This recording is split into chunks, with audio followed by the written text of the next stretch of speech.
Sveiki, esmu Kārlis no akciju sabiedrības Ferus pakalpojumu nodaļas. Šobrīd atrodamies Piņķos, veicam pļaušanas darbus. Tas nav vienīgais, ko mēs darām. Mēs veicam pilnu teritoriju uzkopšanas servisu, ziemā tīram sniegu, kaisam ar pretslīdes materiālu un dažādus atkritumu savākšanas darbus.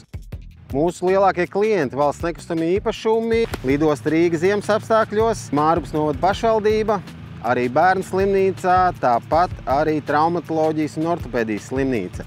Ja jums interesē teritoriju apsaimniekošanas darbi, sazinieties ar akciju sabiedrību Ferus.